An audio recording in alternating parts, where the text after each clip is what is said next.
నిన్ను అన్నా అన్నా నీకు ఓట్లేస్తే ఖమ్మం జిల్లాలో ఇదా నువ్వు చేసే పని.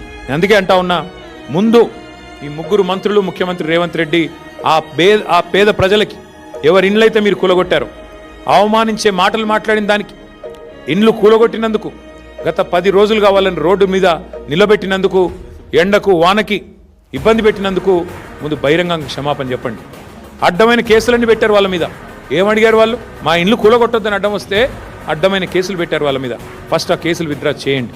అట్లాగే నిజంగా చెప్పాలంటే ఆ కూల్చివేతల కంటే కూడా అవమానకరమైన మాటలు, ఎంత బలుపు, ఎంత కావురం మంత్రులకు నాకు అర్థం కాదు. పెయిడ్ ఆర్టిస్టులు అంటావా? నువ్వు పెయిడ్ ఆర్టిస్టువి. ఇలా గవర్నమెంట్లో ఉండి పందికొక్కులాగా ప్రభుత్వ సొమ్ము దోచుకుంటూ, 1000 కోట్ల కాంట్రాక్ట్లు నీ కొడుకు కంపెనీకి ఇచ్చుకుంటూ ప్రభుత్వ సొమ్మును పందికొక్కులాగా తింటున్న వాడు పెయిడ్ ఆర్టిస్టు.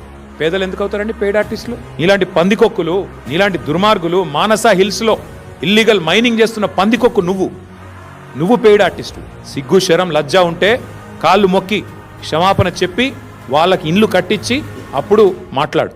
ఇండ్లు కూలగొట్టడమే కాకుండా, చేసిన దివాలా కోరు పని చేయడమే కాకుండా, వెనకాల రియల్ ఎస్టేట్ మాఫియాని ప్రోత్సహించడమే కాకుండా, వెధవ పని చేసి మళ్ళీ ఇంకా వెధవ మాటలు మాట్లాడుతూ ఉన్నారు.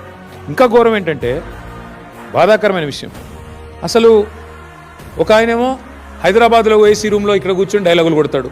ఇంకొక ఆయన దుబాయ్లో ఉండి వీళ్ళంతా కూడా ల్యాండ్ మాఫియా అంటాడు. ఎవడు ల్యాండ్ మాఫియా? తీసుకొస్తారా పేపర్లు? మీ దగ్గర ఉన్నాయా పట్టాలు? ఎవరిది ల్యాండ్ మాఫియా? ఇలా మీరు ప్రభుత్వంలో ఉన్నారు కాబట్టి ఇష్టారాజ్యం అనుకుంటున్నారా? దీని మీద ఖచ్చితంగా మా ప్రభుత్వం వచ్చిన తర్వాత సమగ్ర విచారణ జరిపిస్తాం. వదిలిపెట్టం. ఏ ఆఫీసర్లు అయితే ఇక్కడ వాళ్ళను భూమాఫియా అనే విధంగా తప్పుడు పత్రాలు ఇచ్చి గందరగోళ వాతావరణం చేసి కేసులు పెట్టి ఆగమాగం చేసి వాళ్ళని 10 రోజులుగా రోడ్ల మీద తిప్పారో వాళ్ళందరికీ నేను చెప్తా ఉన్నా, ఓరిని వదిలిపెట్టం. ఖచ్చితంగా సమగ్ర విచారణ జరిపిస్తాం. న్యాయం జరిగేదాకా వదిలిపెట్టం.